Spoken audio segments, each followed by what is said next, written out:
Narendra had something going. I think you got me inspired for January. Get with me afterwards, please, because we might be able to set something up based on some questions that I heard you come up with earlier.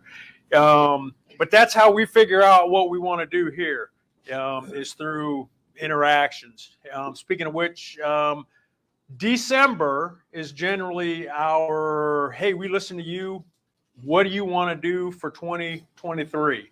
So before next month, think about what you want to hear, what you want to learn about, what you want us to go out and find expert speakers to talk about.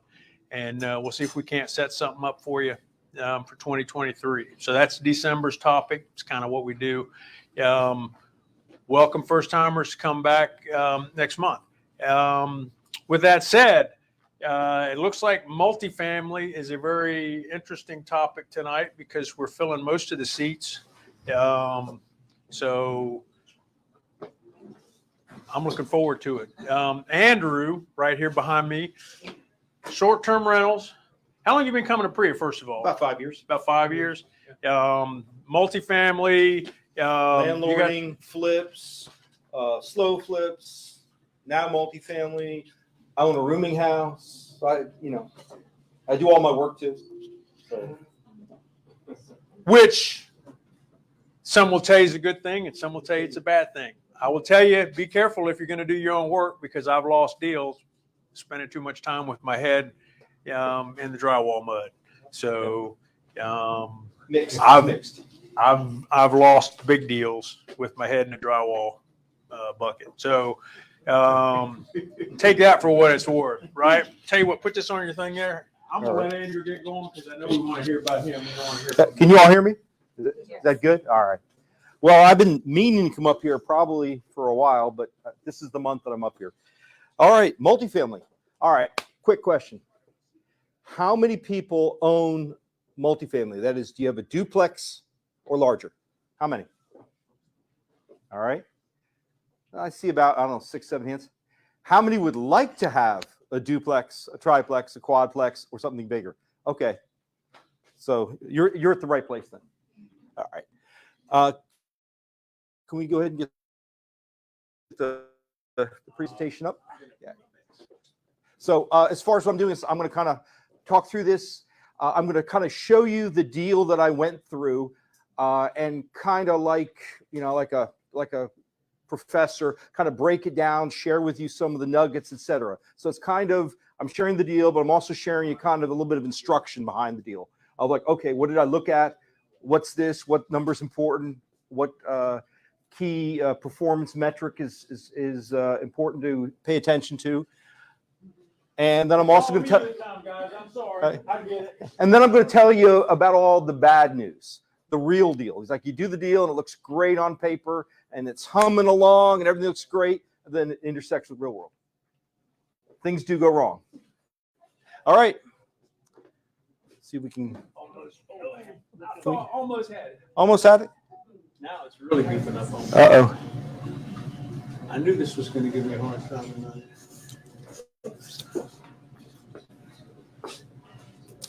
All right, maybe you can shrink it a little bit. Well, as soon as I get it, it should fill with this. No. Okay, this is wanting to mess with me. Now, just try to just shrink it down with the little.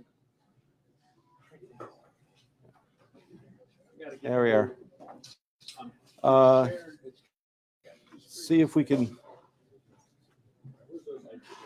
Yeah, where's my IT guys? No, don't hit that button. No. Yeah.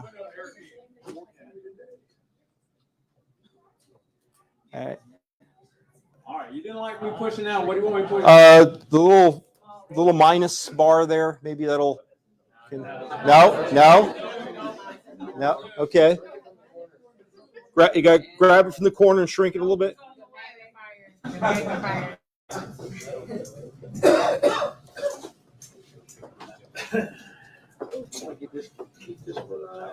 Walk it over. This is how I do it every time, right here.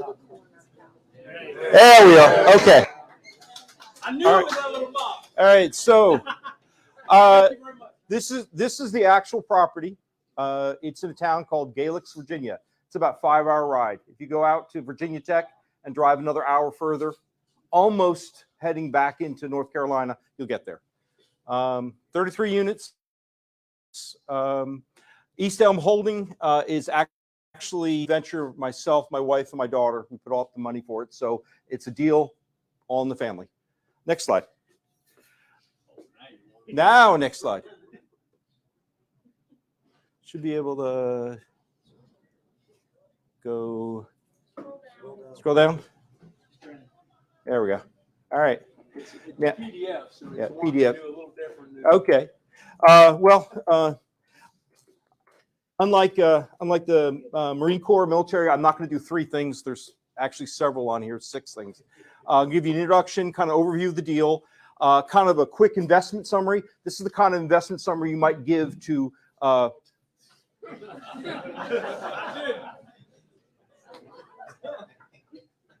okay. Are we? Is this a real challenge? Okay. Oh no. Is it really dead?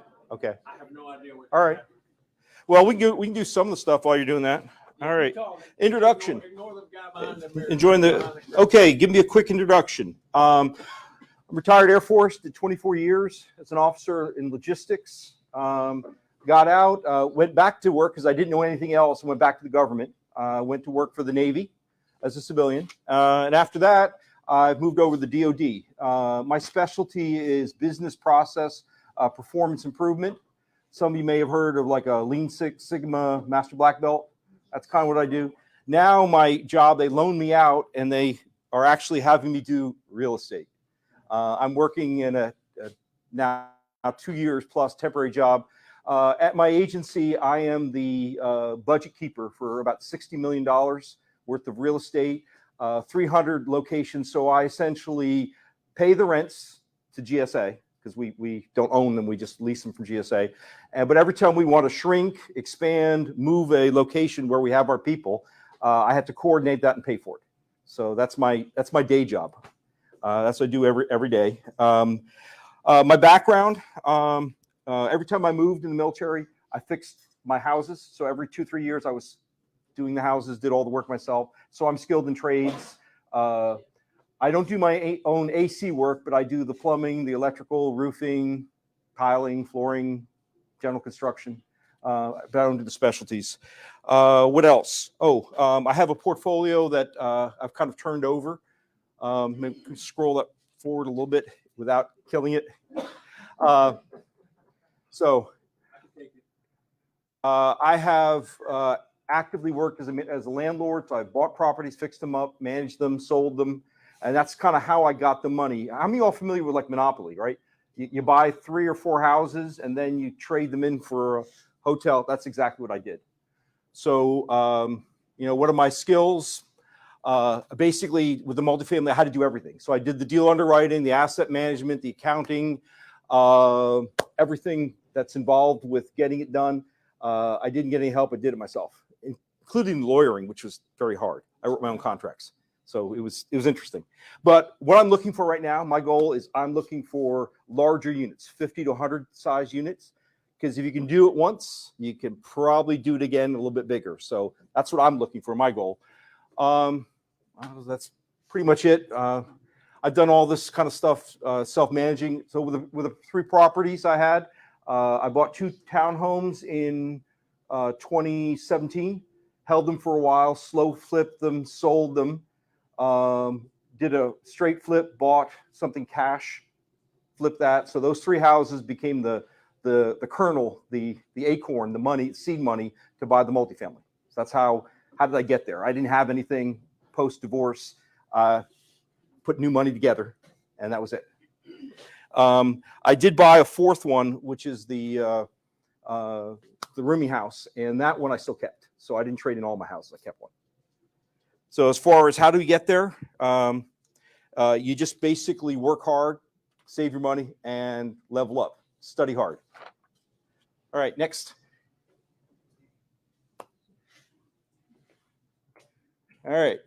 So this is what you might see in a broker's offering. There's the property. That's the town.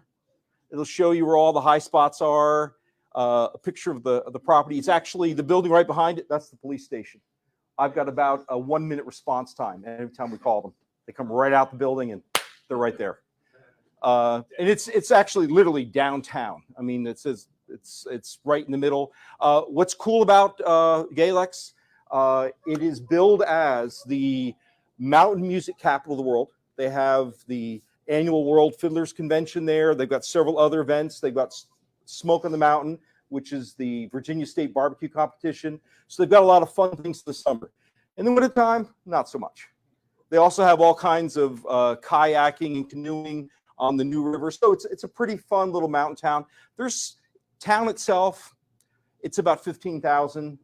Within about 5 miles, about 25,000. So it's a decent small place, and it's kind of the hub, the hospital for the 2 twin counties, Grayson and Carroll counties there. So it's the center of activity for about 60, 70, 80 miles around. You don't get anything else until you're back up at Roanoke or Blacksburg or down to Mount Airy or out to Wytheville. So you don't get anything else. This is the center of activity. Next. So with that, all right, where'd you find it? You've heard of like LoopNet or Crexi, C-R-E-X-I. You say, oh, but Andy, those are paper deals. Yes, maybe, but sometimes you do find a nugget. So I got this right off of LoopNet. As far as where else can you get deals from? Working with brokers.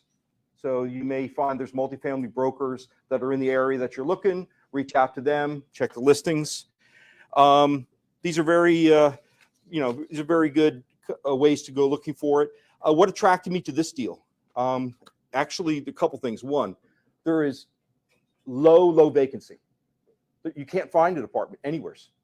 You look around anything. So it's a small little mountain town, a fun place, but nobody's wanting to build there. So unlike places like in Williamsburg where they're building brand new apartments everywhere, etc., this town, nobody's building anything at all, period. And my competition, all the other apartment complexes in that place are all income adjusted.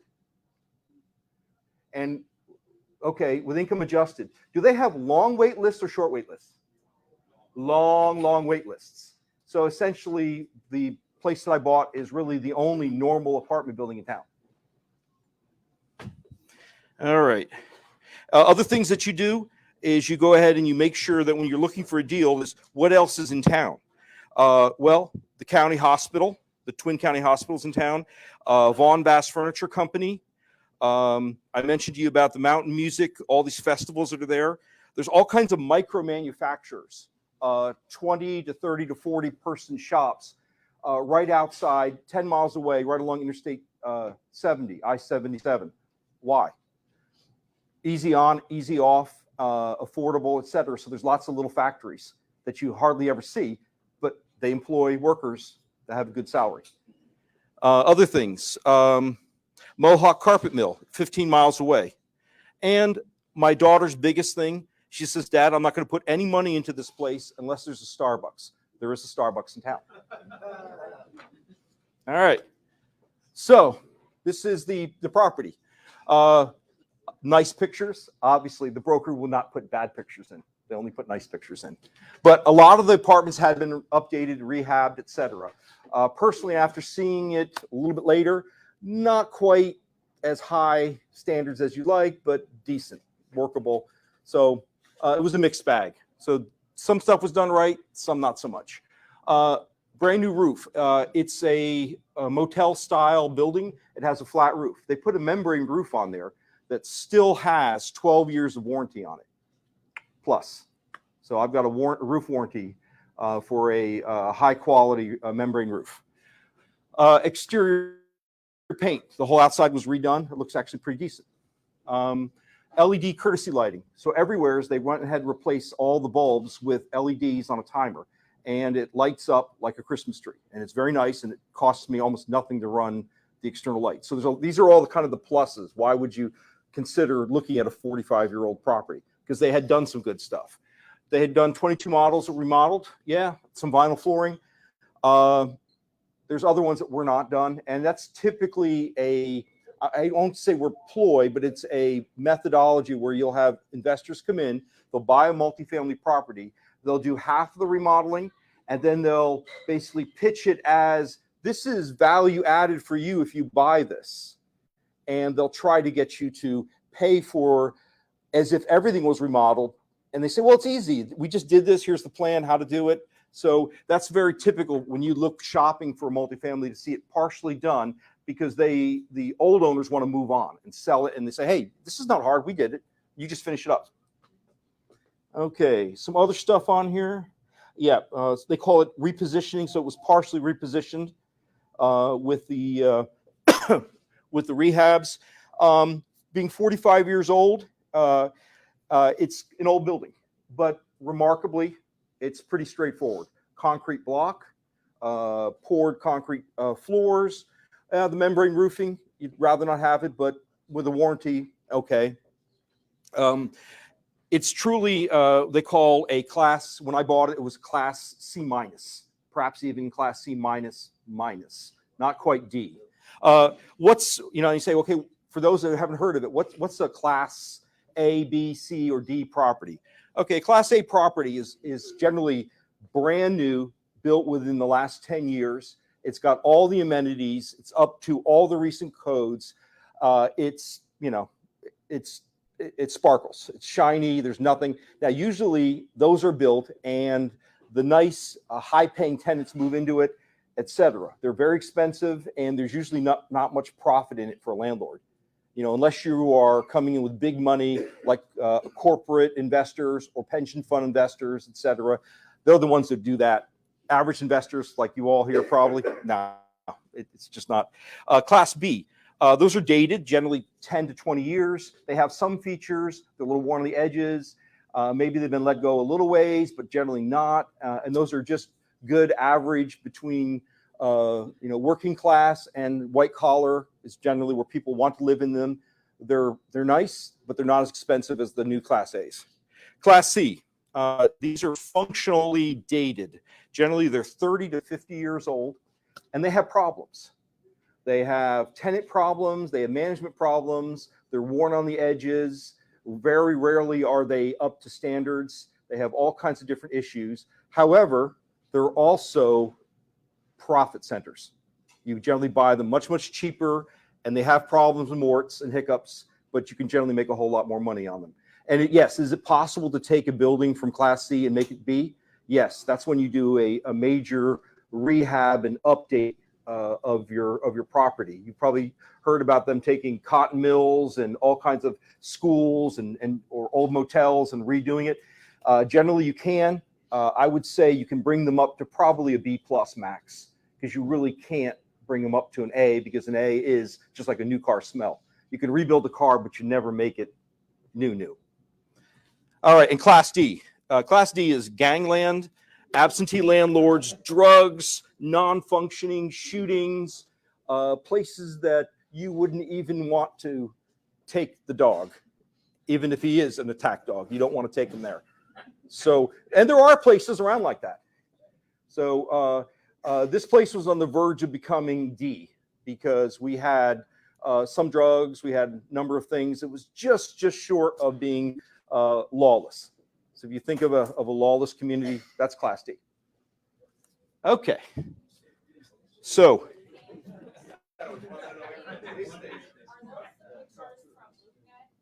those are the pictures from LoopNet, yes. Oh, well, those are the nice ones. The ones that I went in there, and I hired a home inspector. I don't know if you ever, it's a well-known company, Pillar and Post. They went through and they did the inspection. Now, from that, I got all kinds of pictures, and I will just say it's mixed. I mean, I have the actual dirt, the real bad pictures on my phone, but it was mixed. All right. Okay. I will just comment on that. It is possible to value play. That is, if you find a Class C apartment in generally a Class B neighborhood, then it is possible to fix it up and reposition it and make it nice. So that's one of the other, tricks or ploys that investors use. So it's just a note, because both apartment buildings and neighborhoods can be termed Class A, Class B, Class C. All right, next. So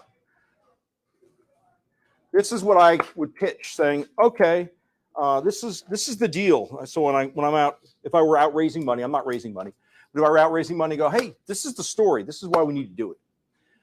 Average rents of the apartment building. We had studios. I had 5 studios, 1 bedrooms, 19. I think I had 9 2 bedrooms. So the story is move the rents from where they currently are to market rents. So that's one way to make value doing this. What are some other good things? They had on-site laundry. That was good. The bad part is the owner had built a very large laundromat, probably 4 times the size needed for the apartment complex, and was hoping to make money by inviting people in.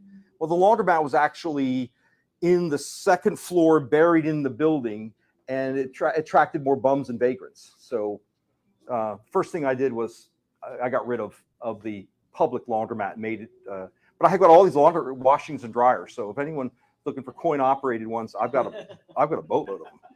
Okay. Possible, there was a lot of extra space. Possible setting up some self-storage for the residents, possibly for the community. I can install some low water devices. I have over 12,000 square foot of empty retail space. There was an abandoned bar. It was called Grandpa's. During its time, it was like the Studio 54 of the Hills. There were shootings. There were drugs. It was just absolutely crazy what was going on there. It's now closed. The only sad part was there was a mechanical bull. It was sold 2 weeks before I bought it. I was really disappointed because I had wanted the bull. I'd wanted to ride the bull. But yeah, I've got a lot of extra space that came essentially with the deal. It's free. I'm still working on possibly doing some stuff with it, inviting in maybe a restaurant, putting in my own public laundromat aside from the, but there's different options that we're looking at what to do with that. Okay, now the most important thing, the deal itself. How many units? 33. Believe it or not, they were all fully occupied. Most of the time with apartments, when they're being sold, they're somewhat distressed. They're not fully occupied. This one was. The bad news, they're fully occupied. I had some very sketchy tenants. The owner had gone in there in order to get the deal, make it attractive for the bank, put a lot of people in that they had issues. They paid the rent, but they still had issues.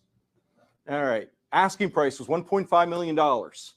I negotiated down to 1.3. Brought it down to what the market really should be paying. So we went back and forth on that. How many of you all know about the 1% and 2% rule?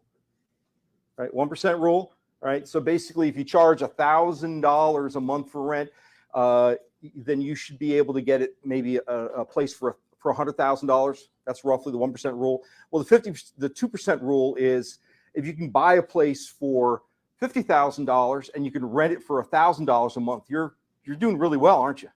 Well, if you look over here, price per unit, each of the units was $39,000, and not quite the 2% rule, but if we could get it up around $800, just about. And that's what I'm in the process of doing, is pushing rents to about $800.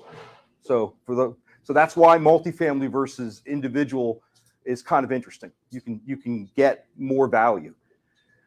Down payment, $200,000. 15%. Now, we did a little bit of jujitsu with this deal. 15%. How many bankers here saying a multifamily deal with 15% down? That's really good, isn't it? That's a really good deal. Okay, it took a little while. Not only did we get the loan at 15%, it was through a local regional bank. So this bank has probably 10 offices between North Carolina and Virginia. So one of the local banks went through the deal. Why did they get such a low rate? Because I could show him the money in the deal. There was a lot of cash coming in, and they were willing to work with me. The other thing I did was through the whole negotiation process, you actually have to go through, you make an offer, then the due diligence period starts. You have to look at all the financials, the physical, you get surveys, all other stuff. I found a lot wrong due to pillar and post doing the inspection. I actually also brought in a structural engineering company of the Triad. I brought them up from Winston-Salem, and they pointed out all these different rusted steel stuff. Now, I made sure that the estimate came in a little bit on the high side, so I presented the owner with $140,000 worth of deficiencies. Of course, the broker screamed at me, says, "What do you want, out of the deal or what?" And I said, "No, I don't want out of the deal. There's a lot here that's not quite right. Fit and finish of the rehabs, some structural steel problems, nothing that's going to collapse tomorrow, but it's not right, it needs to be fixed. I want the money for it." So I ended up walking away with $85,000 as a maintenance repair credit. So try that with a single house. You're not going to get much of repair credit. What, maybe 2,000, 3,000 tops for repair credit? That's all they get, but 85,000. And what the bank did is they let me get the $85,000, not in my pocket, but on the side. So they said, "We'll let you go ahead and write the full loan for $1.1 million, and then we'll let you take that $85,000 and we'll let you fund your repair and your ops escrow." So basically let me have $90,000 as my reserve on the side when I was done. Okay. So the loan, what are interest rates now? About 7 to 8? Yeah. 3.95. That is a 20-year amortization. Every 5 years, it resets. And the deal is it's a 2% cap. So the most I will have to pay in the 5-year point, it's going to go up to 5.95 in 5 years. But it's on a 20-year amortization. If you're curious, my loan payment is roughly $5,800 a month. That's what it works out to be. So now I have this repair credit that was turned into essentially my repair and ops escrows. So I had that money set aside. So overall, good position. The total investment in between our 3 family members was $220,000. Now, the one point that makes you kind of sweat is when you go into due diligence, I wrote a check for $25,000 and the money went hard in 4 weeks. So if I didn't do the deal or pull out, that's quite a bit of money to actually put on the table to play. So this is kind of big leagues in the sense that there's not a realtor or a broker holding your hand. There's only one broker in the deal. It's the selling broker. They don't do second broker. They don't want to split the money. So essentially, like bowling, there are no guardrails. There's nothing. So everything you had to do for yourself. I wrote and rewrote the contracts. I reviewed everything, worked with the title company, etc. So it's when you're doing the bigger deals, you come with your big boy, big girl shorts on because it's real stuff. Okay, now I won't scare anyone, but I'm just letting you know it's pretty intense. A lot of money, and you're all in. Next.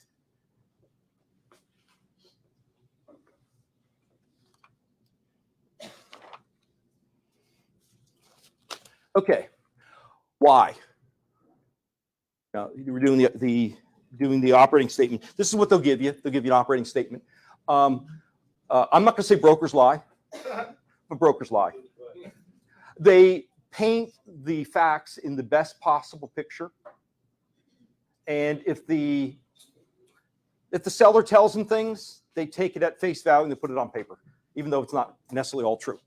The gross potential rent, yep, that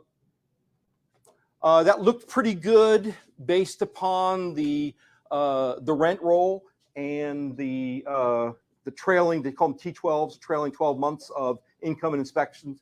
It looked pretty good. The only problem was they annualized it off of the last 6 months.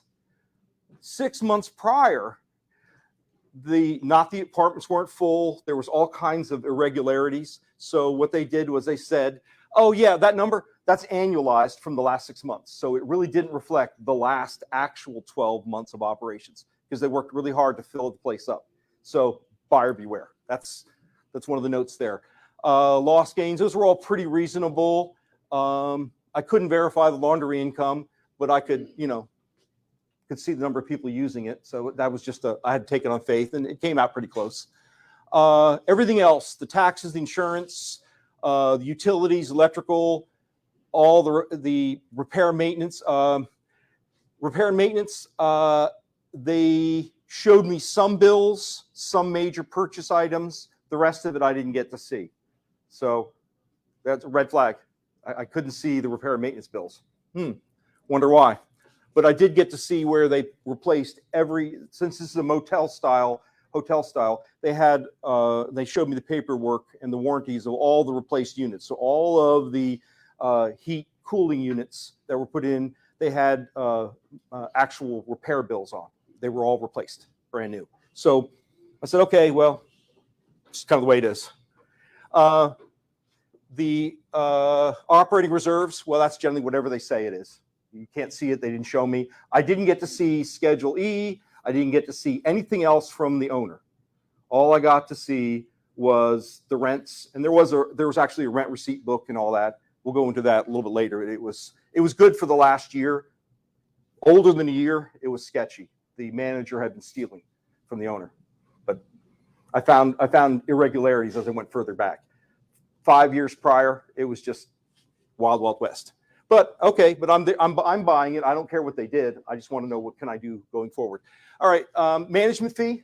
Oh, that was a joke. There was no management fee. The owner was paying the employees out of a different LLC. So that's just an estimate. When they say management fee, that's an industry standard. Management fee, it's 10%. That's what it is. Well, that's not what he was actually doing. He was paying them from a different pocket. So that number's made up. So looking at all the numbers, net operating income, $85,000 per year. Reasonably close, but okay. Interesting. So what did it all mean? That there's a lot of stuff. When you do due diligence and you're buying something this big, you want to verify as much as you can. I mean, I got surveys. I got, what did I else do? I called the town plumbers. I called the city. I called the city codes. I called everybody because I wanted to know what was going on with this property. So it was mixed. Okay, some other things that we talked about, the T12s, other things you can ask for if you're doing it, is called an estoppel. It's a signed verification that the leases are in fact what they are and that the tenants are in fact paying that rent. And that's a legal document. I'm not sure if the lawyers, but that's one of the ways. It's one of the ways that you can actually get that. All I got was, that we didn't even used to have leases in this place until last year when we thought about selling it. And yeah, okay. So, yeah, but that's okay. Where there are problems and you understand how to go through them, you can make more money. All right. So there we go. Next one. All right. Now, this is the why. This is the why to do a joint venture or the why to do a much larger syndication with a multifamily. It's for the future payoff. Now, what you're seeing up here is, this is year 3. Now, again, this is projections. This is not real. Projections. We think that we can get the rent up to $127,000 a year, up from $85,000. Okay. Now, I'm using the word up here, cap rate. How many people know what cap rate is? Couple? All right. Okay. Cap rate is simply the net operating income, what you have left over after you collect your rents and pay out all your expenses, how much money you have left over. It's divided by the sales price. So a cap rate is what we use to describe the relative value. It's like close to how many times are you going to pay for this money? Now, what does it mean? So the cap rate on the straight calculations of what the broker offered me, for me was 0.065. Now, when I went shopping for apartment buildings down here in Norfolk, what I used to get was somewhere around 4, 4.5, maybe 5. They wanted me to pay a lot more money for the privilege of getting that net operating income in, because this is all math, it's ratios. So when you move to the city or a better area, the cap rate goes down. If you go shopping in, say, New York City, it might be a cap rate of 3, 2.5. So he's like, oh my God, I have to pay that much money for the privilege of that little net operating income. All right. So what is a good cap rate? Well, obviously the higher the cap rate when you're buying is important, and the lower the cap rate when you're selling is also awesome. So in the multifamily world, you have to pay attention to what a cap rate is. Most of the time in the farther communities, it's around 7. As you're getting closer, it gets 6. Now in the hot areas, it falls to 5, 5.5, 5, 4, etc. So that's what you're kind of looking at. The other thing that will happen with the cap rates is, how many of y'all knows the interest rates went up? Right? Guess what? Higher interest rates makes borrowing money more difficult. And when you have to pay more to borrow money, then you're less willing to pay higher and higher amounts for an apartment building that throws off cash. So what happens is, as the economy goes bad, interest rates go up, your cap rates start to go higher.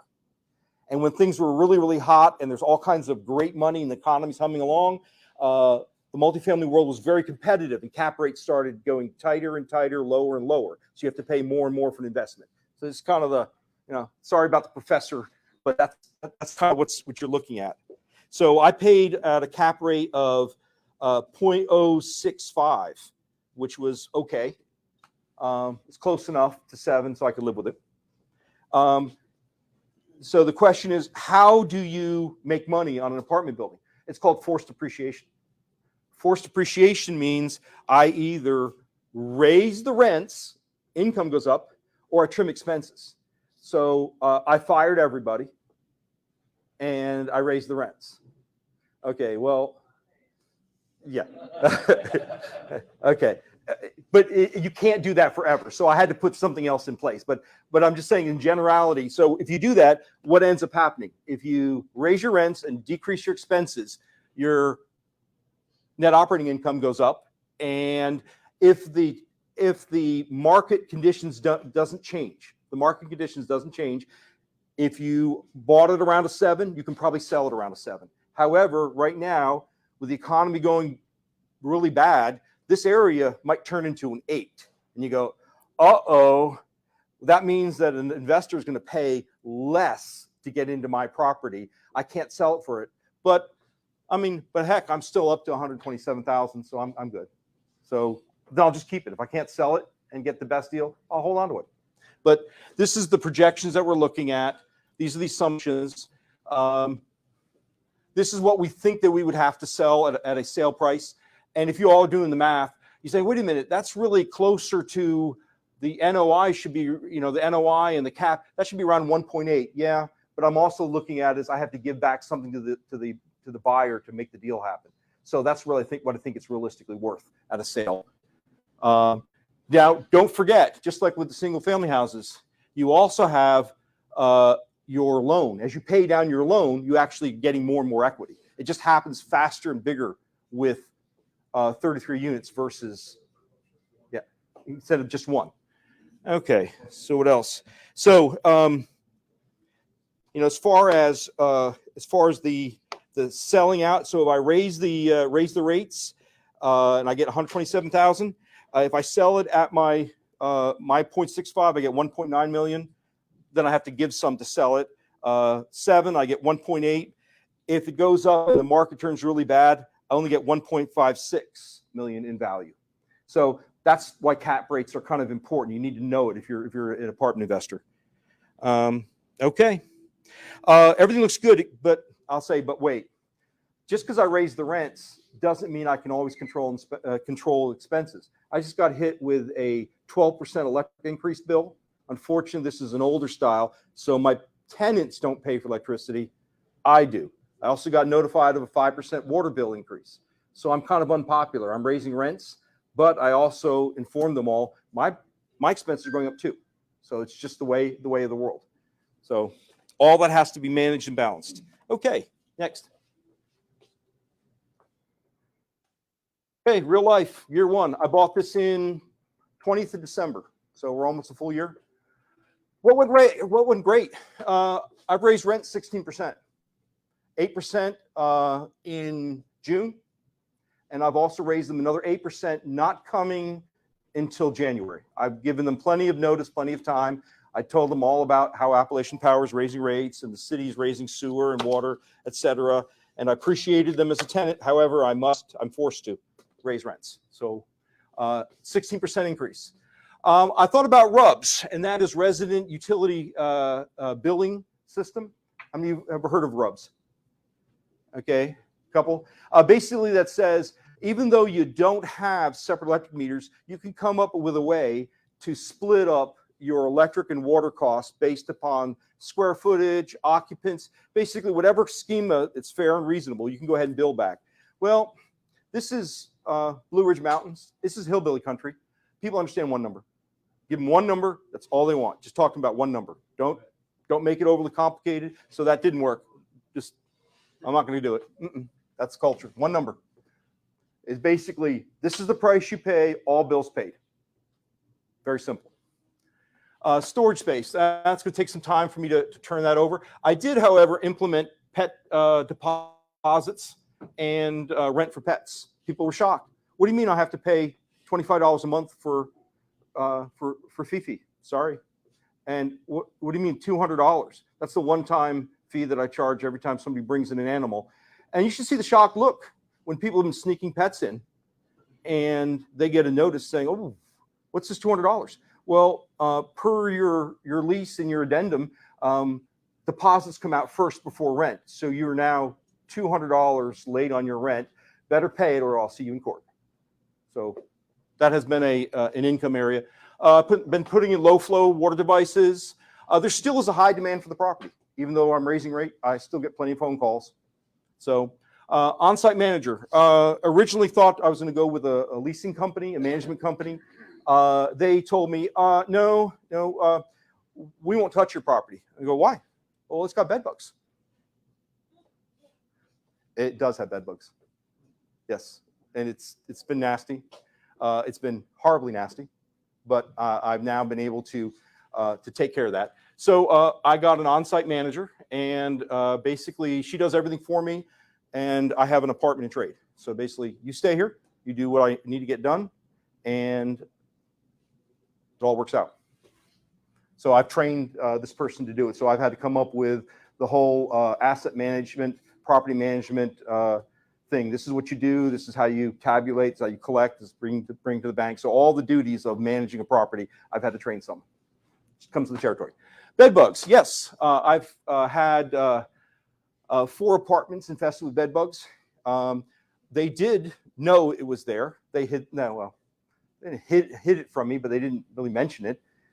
We have this thing called a bugulator, and it's a suitcase-sized hairdryer. It's this big. It looks like a gigantic suitcase hairdryer, and you hook this thing up to 50 amp, 220. And I have 2 of them actually. The other one I tie up, and I have 5 extension cords coming into it. I actually have a splitter off of the stove outlet, and I fire this thing up, and I raise the rooms to over 130 degrees. I bake everything in there. Okay, for those of you sports fans, bed bugs die at 118 degrees. Okay, the only problem is that when you try to heat up a room, what about the insulation of the walls? They can still hide in the outlets and the walls, etc. So it's good for a quick mass kill, but it doesn't solve it. What does solve it, and if any of you are taking notes, it's this chemical called Crossfire. You can order it on Amazon. This stuff works great. You may need to do 3 or 4 batches of treatment. The neat thing about this stuff is, unlike other chemicals, they can't sense it. A lot of bugs get very sensitive to chemicals, and they will avoid going near it. This one, they can't. So between the bugulator and the Crossfire sprays, and again, it's the same stuff the exterminators use. I mean, you can go ahead and call them in. They'll charge you $10,000 to clean out an apartment or a room, or you can just do it yourself. You don't really need the bugulator. It just makes it much, much faster to do a big mass kill and then come in and hit stragglers with the Crossfire. That's why I keep it. But yeah, you can do Crossfire alone, 3 or 4 rounds of treatment. It'll take care of it. How do you test for that? What? How do you test for that? How do you test for it? You can buy an expensive tester, or You can go ahead and put out little sticky traps, little light bulbs that are attracted to heat and CO2. So there is a really sophisticated thing you can buy for about $500 that pumps out little bits of CO2, a little bit of heat, and little detection pads. Now, they can't fly, they can only crawl. So one of the tests that people use, if you think you have them, are these little cups that sit under your bedpost because you're the bait. They're just like mosquitoes, so you're the bait. So what happens is they will climb up these cups, they will fall in, and they're steep and slippery, so they'll just show up there in a little well, and you'll find them in the morning. But I will just say the chemicals I use are the best in the market. We've been able to beat back the issue with the bed bugs. Been very hard. I've had to evict some people. When I found out later on from the old manager, he deliberately let people in with bed bugs. They just didn't care. They just didn't, as long as they paid their money, they didn't care. So, all right. Slow paying and evictions, yeah. All of a sudden, when I started putting real rules in, adult community run by adults, they didn't like it. They didn't like paying stuff on time. They didn't like paying all their rent. Well, the old manager used to let me come in and slow pay. And, during COVID, we had repayment plans. Like, well, COVID's over. It's time to pay up. It's time to pay on time. And so some folks have been evicted. I've had sewer backups. The building has a lot of cast iron pipe. And if you know about cast iron pipe, predecessor to PVC, it flakes. So it starts to flake inside the thing. In amongst itself, it's not bad, but I don't allow any type of wipes used in my facility. Why? Because even though it says disposable, they're not really disposable. So those type of things collect on the inside, and I have quite a few sewer backups because of that. So I've had some challenges. I've re-educated everyone not to use wipes. So those problems have gone away, but it was due to wipes. So I'd have to come in and have somebody blow the pipes. Electric shorts. The building came with 3-phase wiring. What does that mean? What that means is that some of the legs that were wired to the stoves actually have 220 on one of the legs. So with the stoves, some of the lights and control panels are running from just one leg. There's a red and a black that goes into the stove and the ground. Well, some of them, you take out a stove that appears to be working great and you upgrade and you plug another one in and it blows up. Why? Because it's got 220 on one leg. And the thing with 3-phase, it's 220 on one leg. When it looks to the other leg, it still sees just 220. But that one leg looks to ground and sees 220. And that's what blows up stoves. So I've had to find that out the hard way. So yeah, I've had to rewire some of the circuit panels, etc. But it comes with the territory to learn what's going on. Past owner manager, financial irregularities. Yeah, he was taking rent and not marking it down. It wasn't in the last year, but when you went back 2 years, 3 years, 4 years, the books were a mess. They're an absolute mess. Poor tenant quality.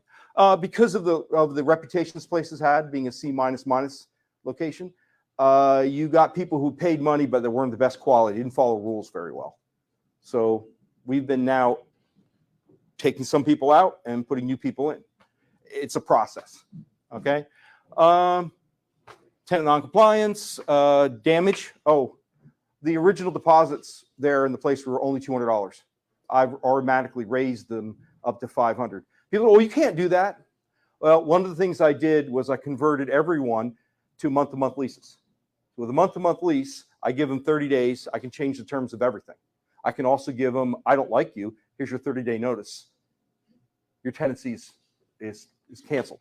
So some people don't like 30-day. I happen to like it. It's very powerful with this thing to be able to change the rules and to be able to get rid of people very quickly. Competent contractors. I don't know what happened since COVID. I can't find anybody worth anybody to come in and do it. We do have an excellent contractor that does our rehabs. That's me. So right now I do a lot of rehab work. So I am the rehab crew right now. Let's see. too much poor prior interventions. As I find stuff, I find out things were not done right. Literally, wire carved into a little bit of sheetrock, plastered over. So as I go in and inspect things and fix things, et cetera, I find lots of, it looked pretty good, but it's like a shiny red apple that's rotten in the middle with a worm. You find them, you fix them. Okay, next.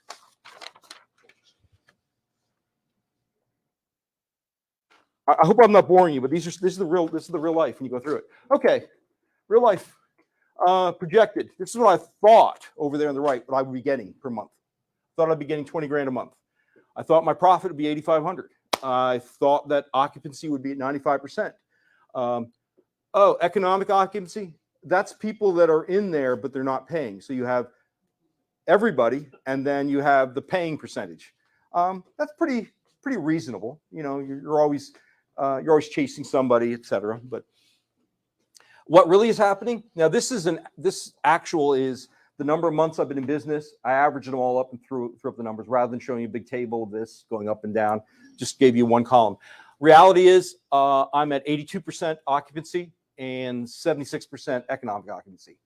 I'm still making money, and I'm able to actually pay for most of my rehabs out of the profits that are coming in. I'm drawing a little bit on the money I'd set aside. So what does that really mean? I thought I would be at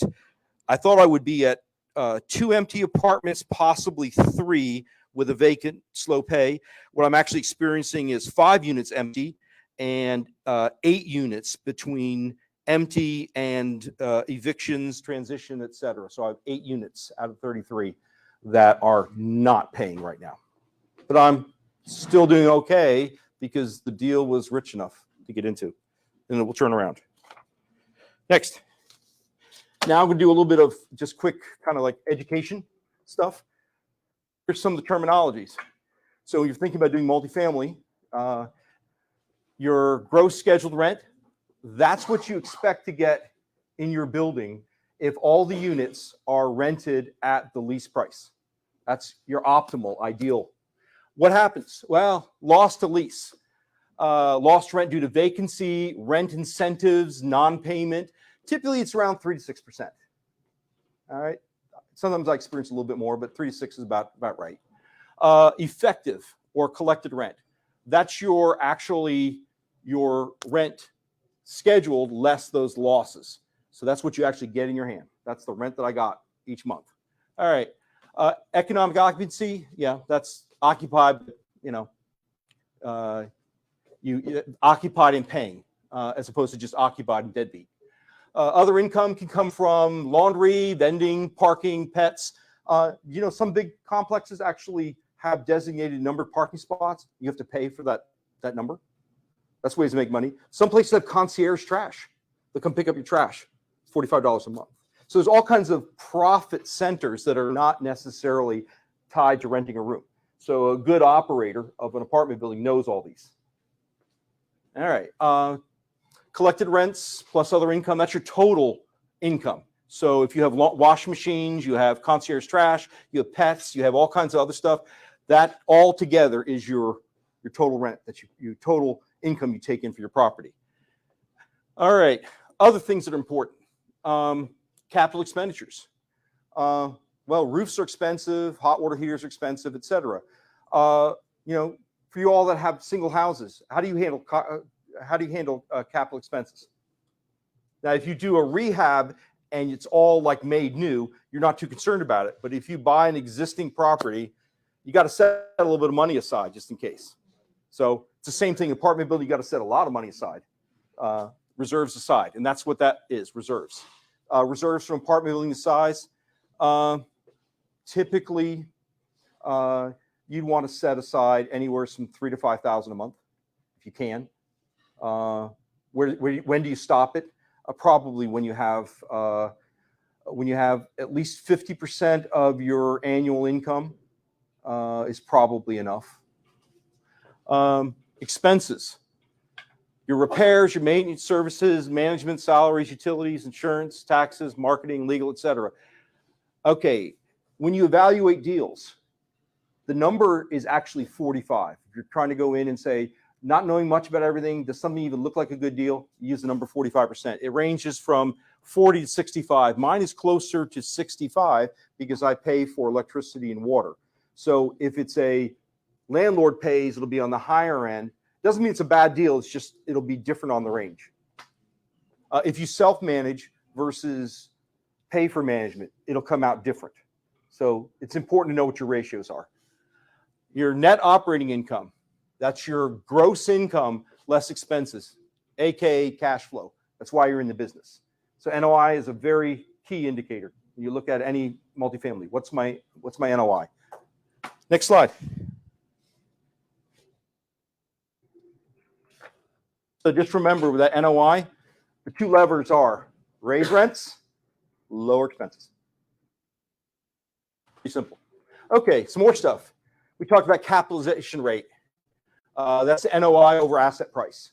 Okay. Well, what if I haven't bought it yet? Well, that's the asking price or what it ends up being the negotiated price. Or on the other side, if you're trying to sell it, what do you think you'd sell it for? So that's kind of where that all is. It's a ratio of the annual rental versus the asset market value. And as I said, it's market based. So your cap rate is different in Norfolk than it is Galix versus Washington, D.C. It's based upon the economy. It's based upon the community. All right. This is what bankers love. Debt service coverage ratio. That's the ability of the NOI, the cash flow, to pay the asset loan. Typically, they want 1.2 to 1.5. Otherwise, the banker won't talk to you. You're not going to get your loan. So you have to show them that, like for instance, on mine, looking from just the numbers, NOI of $85,000, my loan is $70,000 a year. So 85 divided by 70, that's a DSCR of 1.2. Oh, I pass. The banker wants to do business with me. So I got the loan. But that's what they look at as far as how can you afford this? So how does the asset, can it afford its own keep, pay the loan? Okay. So some other things, ROI, that's a pretty standard metric. What's your ROI? Well, that's your net profit after all expenses divided by cost of your investment. This particular one, it comes out to guess what? The same as the cap rate. 85 over 1.3 million, 6.5%. But guess what? I've already raised rents. So my NOI is actually higher now. If I were to take a snapshot today, my NOI has gone up. So the value of that asset. Say, wait a minute, Andy, you're only working for a 7% return? Well, when I started, yes, it's not 7% anymore. I'm trying to drive my return upwards around 13 to 15%. Okay. What are some of the other factors that'll do that? It's over time, rents go up. So year after year after year. Guess what doesn't go up much? My loan. For those with 30-year loans out, as you raise rents, wherever you got your money at and locked it in, the money stays there. And so just a reminder. Okay. Joint venture. There's some other ones here. Return on equity. That one, talk to your accountant that, but basically as the value of your asset goes up, you've paid down the loan, the market sees your assets more value, you have debt equity. You have equity that's piled up. So that number tells you what your return is based upon the value of your holdings. It's kind of complicated, talk to your accountant, but basically as things increase in value over time, you're not putting that equity to work. So you get a lower and lower return with respect to equity versus your investment. Cash and cash return, this is a quick measure of why would I want to do something. Profit after all expenses and finance costs divided by the funds invested. This is $85,000 minus 70, because that's my loan, is $15,000 divided by the funds invested. I've got $220,000. Not so great yet, but that's a quick measure of profitability, cash on cash return. Somewhat useful. Joint ventures. That's like I just described with my family, my wife, myself, my daughter. Joint venture could be a couple of individuals, pull their money, go do the deal. All right, pretty straightforward. All right, Well, that seems to work great. Maybe 33 units, possibly a 50-unit apartment complex. What if it's bigger? We're talking syndication. Syndication, also known as private placements. That's where you will have an individual, and the lawyers will probably correct me if I get it wrong. You have a situation where you have general partners that put the deal together. They run the deal, they manage the deal, and they go out and they get funding from limited partners, passive partners that put money into a deal. They put money into a deal.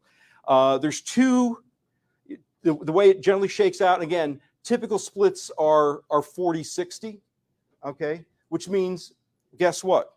The partners are going to get 40% of the deal for how much money invested? Nothing.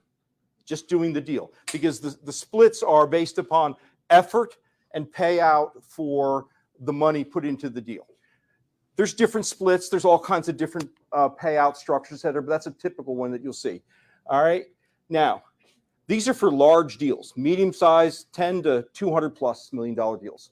But you'll have these syndications put together a deal. All right. Let's say, well, can average people do it? Yes, but there's some rules. So for those, and I'm just going to throw out some things here. The SEC requires you, and they talk about Reg D investments, Rule 56B. Okay.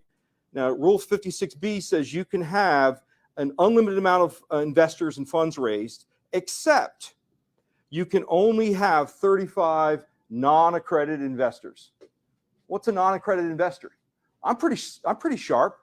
I must be an accredited investor. No, there's a technical term for it. The technical term for it is you have to have a $200,000 a year yearly income, or must work in the financial industry. Joint, you must make with your spouse $300,000, or you can have a net worth exceeding $1 million, not in your personal residence. So these are all some of the rules. You say, okay, so that's some of the rules. Now, if you do a different rule, which is 56C, you can advertise, and you probably see all kinds of stuff. Join this fund, join that fund, purpose-built rental housing, and you see the public just inundated, and then it'll say accredited investors only. So you can advertise 56C widely, but the only investors you can have in there are accredited investors. If you do a 56B, that's what they call kind of country club or private placements. Hey, I know you, and I know you, and in fact, I know all of you. Maybe we talk, maybe put some money together, etc. I can put together investment under 506B.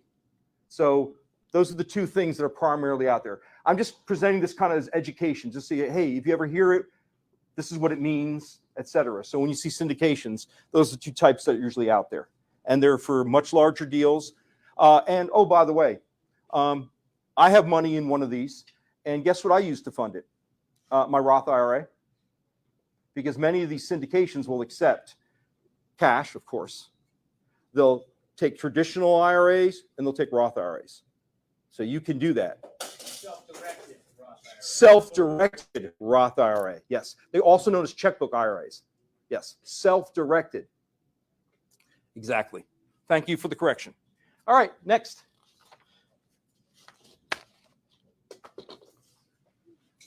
Okay. Roles and activities. We say, oh, we're going to put together a multifamily deal. Well, this is the work that's behind it. These are the roles in the work. Okay, underwriting. That's the process of determining the risks involved with the deal, and does the deal make sense? Well, what if the industries in your town dry up? Can you withstand that? What if interest rates go up? Can you withstand it? Basically, it's called sensitivity analysis. It's where you look at all the different factors of the deal and say, is this a good deal, and can it withstand stress? Stress check, okay? With the property, suitable terms, possible exit stress, does the deal even make sense doing? And can I do it mathematically? Can I try all the different things that could happen? And is it still good for the general partners and still adequate enough to be able to promise a decent return to the other partners? Due diligence. Once you say, I'm in, the deal's on. Due diligence is where I've turned in my earnest money and I wrote a check for $25,000. I was sweating and puckering, yes. But Then I did the due diligence. So I had to go out and visit the property, look at the books, look at the deed, look at everything. I looked at everything. Inspections, cameras. I had the structural people come up. I had the pillar and post. I had everybody. And I looked at zoning. I looked at everything. I looked at the books, etc. So after doing all that stuff, then the deal actually is done. Then you go into the obtain your loan to buy the property. Asset management, that is oversight of, if I were to hire a property management company, asset management watches them do their job. So I looked at the key metrics and I watched the property manager. Right now, I am both the asset manager and the property manager, and I oversee an individual doing it. So I'm doing both jobs. Acquisition, okay, that's the deal flow for obtaining new properties. So that's making friends with brokers. It's also, how many are wholesalers here? That's also the game of calling up tired multifamily landlords and doing it. So that's deal flow, acquisition. So you can do it both ways. You can call and look for deals, and literally you go on there and you start looking out. Many of these things are big, so guess what? They're held by LLCs, right? But you can, sometimes you get lucky, and sometimes you can be persistent and go through the LLCs to look for the managing members.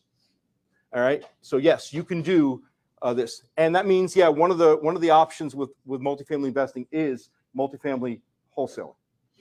It's a big game, but you can do it. Investor relations. Okay, so you take other people's money.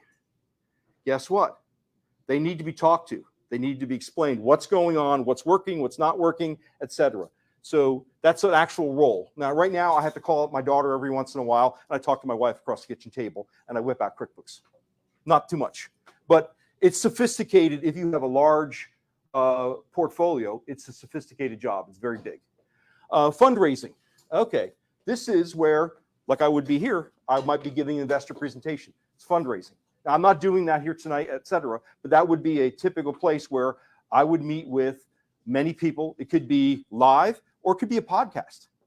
There's various ways to do investor relations, but that's where you would go and you would find people who, does this deal match what they want to invest in?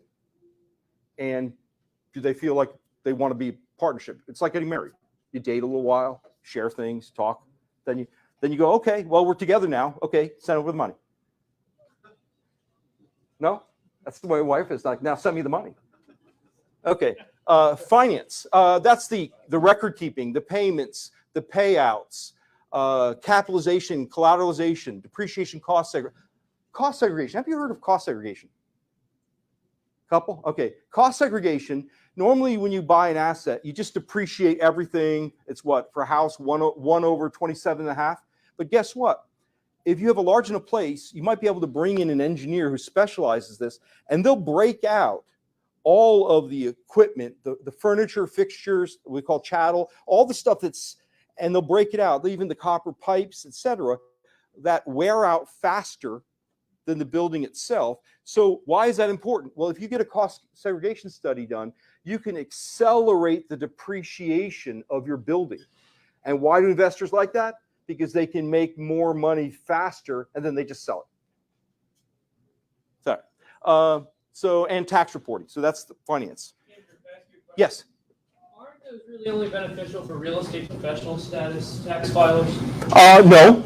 It would definitely be beneficial for me, and I'm not a real estate professional. So probably qualify as a real estate professional. Probably, but okay, probably, but yeah. Unfortunately, I work a full-time job, and they haven't seen fit to let me off of that. I'm a remote worker, so I think I've been in the office 8 days in the last 3 years. I do it all from my computer, spreadsheets, phone calls. That's what I do. It doesn't matter where I am. I can work from anywhere. So that's what a finance. So when you put together a multifamily team, those are the roles. So right now, I have a small property. I'm essentially doing all those roles. But when you get a bigger property, you might have 3 or 4 people say, hey, we want to do multifamily. Cool. Well, those are the duties. All right. So, okay. I will just tell you one thing on if you want to get involved with fundraising, you probably want to work on your building your pool of investors before you buy your first property. It just works better. Do you have to know?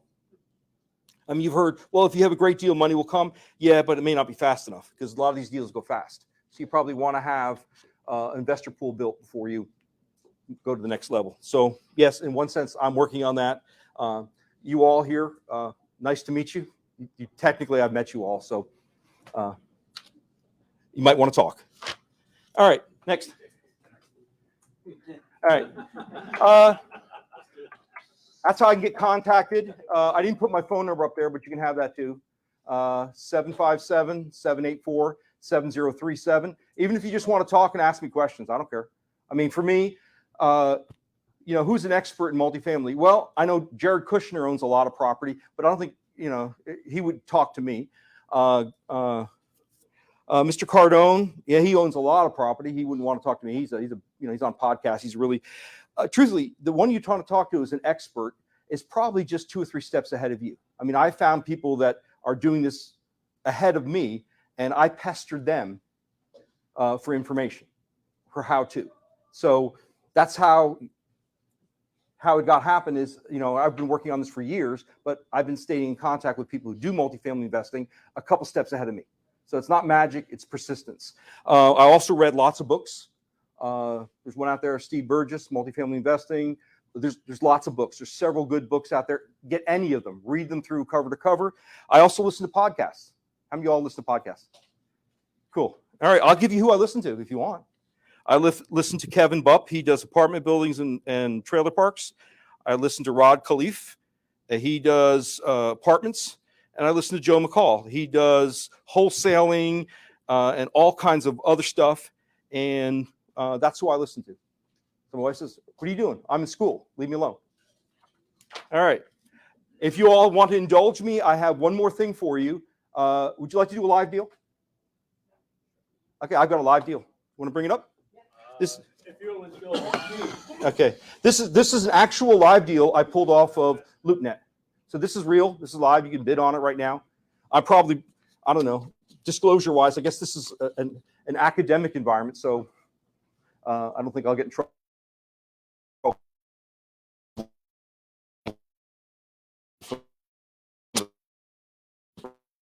Broker.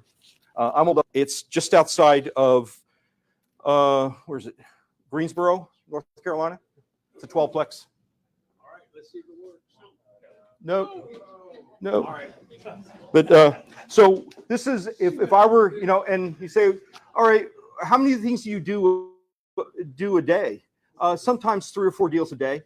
Now I only spend about 2 minutes because I can look at the key factors and look at a deal, and I can either thumbs up or thumbs down in about 2 minutes. So I do this every day. I look at deals every day. All right. So this is what they call an offering memorandum. Ryan Street Apartments, Greensboro, North Carolina. Next. All right. Keep scrolling. Keep scrolling. These are the disclosures. Blah blah. Strictly confidential. Okay. Well, this is an academic environment, so and I'm not coercing you to do anything. So we're just teaching. Keep scrolling. All right. This is what it looks like. Keep going. It's a 12-plex. 1962. Here we go. All right. Here's the numbers. Broker says pay me $1,075,000. Deal, no deal. I don't know if information yet. Okay. Per unit. That's $89,000 per unit. What are you feeling? How are all you 1%ers feeling about that? I don't know. That's kind of high. Well, maybe. Okay. The cap rate is 5.95. Ooh. Not too scary, but ooh, not where I'd like it. 12 units, occupancy 92%. Okay, maybe. Built in 62. Great value add opportunity, desirable Greensboro. Yep, self-managed. Ooh, self-managed. Okay, guess that what means is that you either are going to have to manage it yourself to get the same returns, or you're going to have to pay up 10% to have a property management firm. So when they're doing the calculations, they're letting you know there's 10% that you're going to have to add in that they didn't do with their numbers. Okay, good location. I probably believe it. All brick, new roofs, good. Yep, close to Walmart. Yeah, okay, looks pretty good. Class C, yep. All right, what's the NOI? All right, NOI, if you do the math from the 1.075 and the 0.0595, NOI is $64,000. That's what you were looking off of these numbers. Self-manage, if I deduct that 10% and I readjust the cap rate, that's only it's only down to a 5.5. I don't know, maybe. Okay, Mr. Buyer, me, thinks the real cap rate for that area is about 7%. So if I did a 7% cap rate, I should be offering them about $900,000. I don't think they're going to like that, but that's what I think. So when I'm going in there and evaluating, I think I should offer them maybe $900,000. Okay. Next, get some more pictures. That's just my gut check. Yeah, that's what I'm thinking. All right. So keep going, keep going. I mean, the pictures are nice. I mean, they did their homework. I mean, but me, I'm a math guy. I don't care about the pictures. I mean, to some extent I do, but I care about the numbers. This is what interests me. It excites me. Okay, 12 units, 2 bedrooms, 1 bath, 700 square foot, rent $650. Pro forma $825. I believe that. So they're saying the deal of this one is, hey, value add, take it over, nothing to do, just raise the rents. And I'm thinking, really, just raise the rents? Well, how come you didn't do it? Because guess what? When you raise that rent, about 25 to 30% of your people are going out the door. They're going to leave right away. Okay, it's just so you all know, that's the way it rolls. All right, year built, 62 bricks. I mean, it looks pretty good. I mean, honestly, it looks good. Acreage, 2 buildings, square foot. All right, other things my thoughts are on here. All right, so if I was using the 1% rule, 650 versus 89,000 doesn't make it. Okay. Well, what if I raise it to 825 to 89,000? It doesn't even make the 1% rule. This is looking not so great, but we'll see. We have to dig deeper. So the real game here is forced appreciation. So if we follow their formula, their offering is $1,075,000. Okay. If we boost the rents to 825 times 12 months, throw in the 92% occupancy rate that they gave us, fair is fair, apples to apples, more or less. New value is $1.8 million. That's why you should be interested, because simply raising the rents from 650 to 825 on paper, your building is now worth $1.8 million.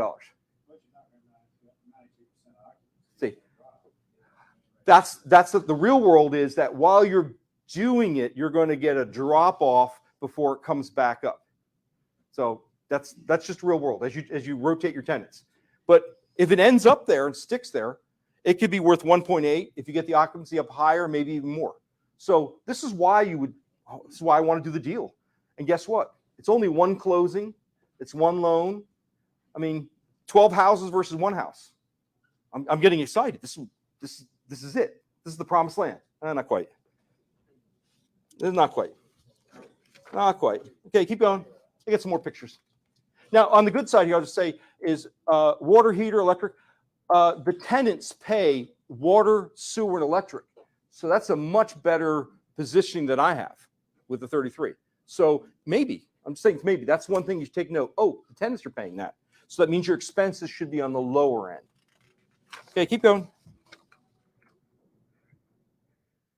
Oh, there you go. I mean, that looks nice, right? I mean, I wouldn't live there, but somebody will. Keep going. Yeah. Oh, look at that. It's old tile showers. But you know what? If it's in good condition, it works. All right. Well, keep going.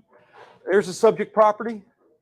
Yeah, it's not too far from downtown. Yeah, maybe the cap rate's close. I don't know. There you go. Keep going. Keep going. Keep going. This is the obligatory. This is why you should own it. The location, all this other stuff. They throw this in. Every package has one of these. Keep going. Oh, area. Parking lot's not paved. That's a red check mark. You'd want the parking lot paved. So there's something that you may have to do. That's a CapEx, looking you right in the eyes. CapEx, pave me. Okay, next. if you want to step up the accommodations, you're going to have to pave that. Okay, this is what excites me. These are the numbers. Okay, all right, here we go. Ooh, okay. It says annualized with pro forma. Ooh, you know what pro forma means? Made up. It means made up. It's guesstimated. It's not completely devoid of anything, but it's, you know. Okay, so there's your 93,000. Okay, loss to lease, vacancy rates, etc. Collected rent, other income, probably washer, dryer, maybe pets. I would say possible 3,000 a year. Yeah, probably washer, dryer. Total revenues. I believe those numbers. Yep. Okay. What's missing here? Now this could be real. What's missing here, and that's landlord reported, is the management fee. So it's missing here. That's clearly missing. Right there. Man. 6130. Okay, there it is. Well, then they went ahead and put it in there. It's a little bit low. That's because most of the time they want 10% gross. But okay, well, that's again, it's pro forma. They're making that up. I don't think I could get somebody to manage a place for 6%. I don't think it's going to happen. But maybe if I have enough of them, maybe. Okay. And again, yeah. Going through there. All right. So total expenses 27. So NOI before reserves 63. Okay. So far, one thing that scares me is okay. This thing maybe hasn't even been owned a year. Maybe some hotshot investors got a hold of this and they've owned it for 3 months. They've just annualized it. You don't know what's the story. So okay, cool. I'm making 62,000. This is looking good. Not so fast. Okay. See, the reason why the sellers want you to do it, they're wanting you to pay a lot of money, and they don't want to do the work of raising the rents. So we know that you're going to be uncomfortable for a little while as the rents dip down and then come back up. All right. What about? Let's go to the bank. Okay. Let's go to the bank. Oh, well, let's first check here. Does we verify all expenses? Does the expenses 27,000 meet the 45%? Yeah, I would say yeah. If these are true, 27 versus 90, it's about 33%. So yeah, it's a little bit low. You're not paying water. So yeah, that looks good. Okay, I personally would throw in there that 10% management fee versus the 6%. So that puts me up probably closer to 40%. But okay. Okay, let's go to the Mr. Banker. Okay. Oh, there is one more thing. If you decide to go the route of hiring a management company, management companies are really great. They'll send out their employees to do this. Guess what? You pay a markup on that. Generally, they only work in twos, and they never work for less than $30 an hour. So you're paying $60 an hour for maintenance and repairs. And oh, by the way, they also will mark up all the materials that they buy to do it. So when you say, I'm not going to manage this, I'm going to have somebody else do any of these repair and maintenances, you might as well increase by 50 to 100% if you turn it over to a management company, because that's one of their profit centers, you. So just be mindful when you're looking at these things. You know, dig deep. Okay. All right. Deal, no deal. Well, we're almost there. Okay. All right. Let's talk about the real elephant in the room. What's the real elephant in the room? The loan. Because how many of you have $1 million around? I sure as heck don't. So right now we're talking about this deal as if I were to put $1 million in, okay, and I'm collecting 63,000. I'm not gonna invest that way. Why do I invest with a loan? Because I want leverage. If it's a good deal, I want leverage. So let's go to the banker and say, Mr. Banker, I think this is a good deal. Let's do a deal. Let's do a loan. How about 20% down, 20-year term? Kind of like what I got. Okay. Well, I checked the banker rates today. Guess what? They want 7%. So 7% on, I'll round it, 7% on $800,000. Now you're coming up with 200 already. So I rounded it. You're coming up with $800,000. At 7%, 20-year term, you're looking at $6,000 a month, which translates to $75,000 loan. Remember our DSCR, the rule the bankers use? Okay, does your banker want to talk to you? Well, no, because that's $63,000, okay, divided by 75,000. You're below a DSCR 1. The banker's going to go, why are you here? Didn't you do your math? Why are you even coming to me? This deal stinks. Okay, why does it stink so bad? One of the reasons it stinks so bad is the interest rates went from 3 and 4, 4.5 to 7. So right now, what this multifamily investor hasn't realized is the cap rate has gone up because the loans have gone up, and nobody's going to do this deal because they can't get a loan. No deal.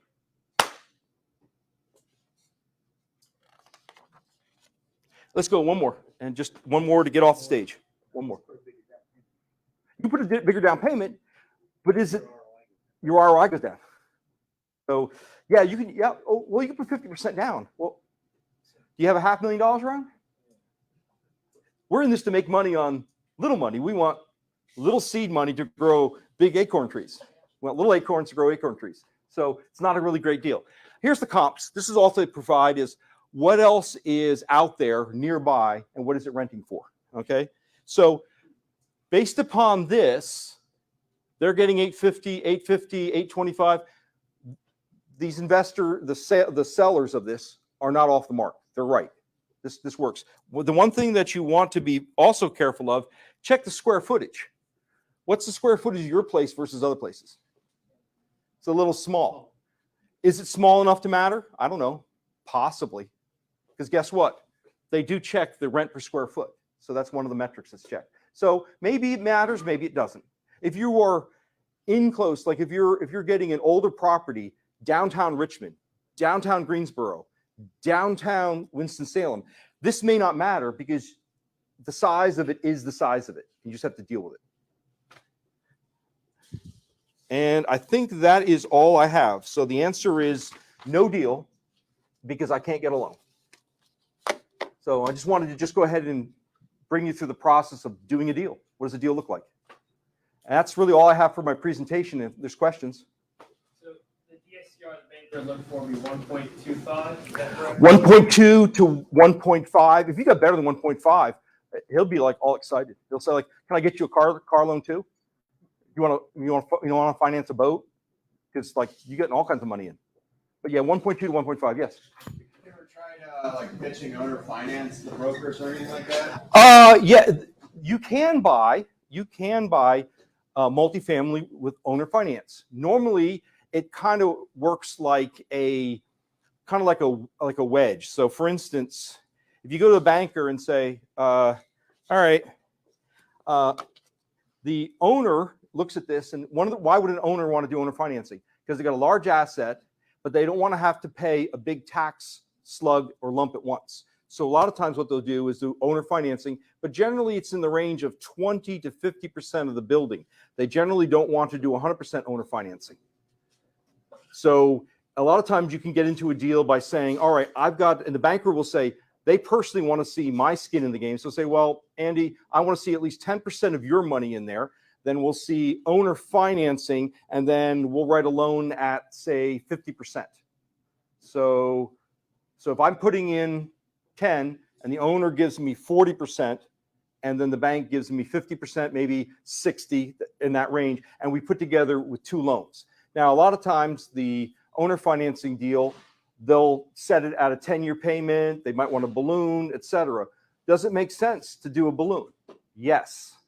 If you are confident in your ability to turn a building and get the rents up. There's a lot of, what's the scenario? And I can tell you why you would do it. Yes, you'd refinance the whole loan. Yes, exactly. Exactly. You'd refinance to get out of it.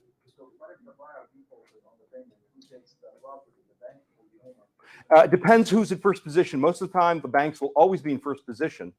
All right. However, if you default on the, if you're the past owner and you're selling and the buyer defaults with you, you can go ahead and sue to foreclose. But most of the time, the banker will come in and pay it off to keep it from being pulled out from under them. So they'll go ahead and now, obviously, if there's enough money and you're just stupid, meaning that you're making enough money and you're going out and buying a Lamborghini and not paying your bills, well, the bank would love to take that property. So it always depends when you look at a scenario. Why is something happening and not happening? And what's your inconvenience factor owning a property so far from where you live? Pretty. To do it again, what do you factor in? Okay, pretty high. I will tell you this. The reason I'm doing it is I'm doing this for the education. I wanted to get, there's nothing, somebody says, oh yeah, riding a bike's easy. Well, not until you ride a bike. Well, skydiving's easy. Well, it feels really different when you're jumping out of a perfectly good airplane. So with multifamily, yes, this is a fairly sizable property, but I will tell you, for me, the education is really what I was after. My inconvenience factor is way high, but I'm really smart now. I'm really knowledgeable on all this, how it not only reads in the books, but feels as you're handling and driving it. Do I want to own this thing forever? I don't know yet. Maybe, maybe not. But I do know that I like the experience enough to go do it again, and I'm looking for 50, 100, 200 units because the principles are all the same. It's just the math is bigger, the scale is bigger. And honestly, when you have a property, and this is what I found out, if you have a property that is 70 units or larger, you can actually afford your own maintenance person and your own manager. A 33 unit is right on the edge of smallness to where you'd love to have one, but you can only have part-time, or I have this kind of negotiated structure. So I'm not paying them, but it's coming off my profit. But you're also doing most of the maintenance, correct? That is correct. And I do have people come in to do this or that, et cetera, and I manage it. But I'm getting pretty good at knowing what breaks and how and fixing it. Did you run into issues with the banker since this was your first multifamily deal? No, in fact, the banker says, you know, we never loan money. We've never loaned money to somebody from out of town that we've never met. You're the first one. He loaned me this money based upon the numbers because my package was well written and I had the numbers. Then I finally met him, and he says, now we can do more deals because I met you. What was the name of the bank? The bank is called Skyline. Skyline? And they are like 10 branches between North Carolina and Western Virginia. So I went with a local bank. In fact, that's one of the things with your deal. If you do a deal, you want to do business with a local banker, somebody within, 40, 50 miles, and use the small region banks like, credit unions, CNF Bank around here, Baylands. There's all kinds of different places. Those are the people who are most likely to talk to you, because I went through 15 banks and it came down to 3, and only one would work with me on the terms I was looking for and gave me that 15% rate, 15% down payment. Subject to is possible with single family homes. Is it possible in a deal like this, like taking over someone else's debt? Yes, and there are also where you can go ahead and get what they call it a master lease. You can go in and you can lease and operate it at a set amount and with a firm option to buy. So if you are talented, you know that you can do this. You can go ahead and say, this is a rundown building. And they go, yes, we agree it's a rundown building. Grandma's on blood transfusion treatment, et cetera. We need to get $5,000 a month from this building. We don't want it. We want to sell it to you.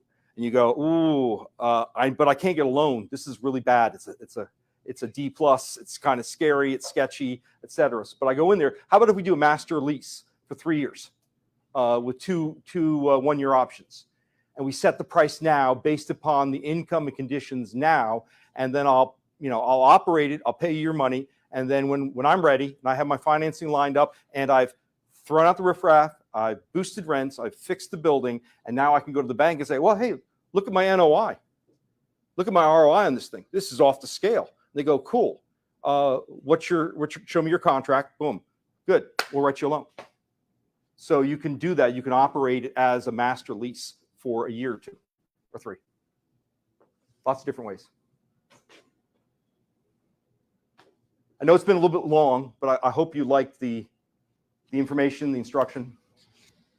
Any other questions? All right, let's do. All Thank right, you. good deal. Thanks. That was very informative. Thanks for coming. We Oh, appreciate it. absolutely. We had a few minutes to talk. Anybody want to hang around for 5? Can you do this in 3 minutes? Run them. Tell you what, just real quick. What do we got? You got a few deals there. Run off what you have. And there was one more. Who else had a deal? Brody's going. Okay. I tell you what, it's getting late. We've been here for an hour or something. Run off your deals, what you got, where they are, and if somebody wants to come see you afterwards, at least everybody kind of has an idea what you got. Can you do that? Does that work? Full gut rehab at 207 Lexington Street in Hampton for $68,000. I have a turnkey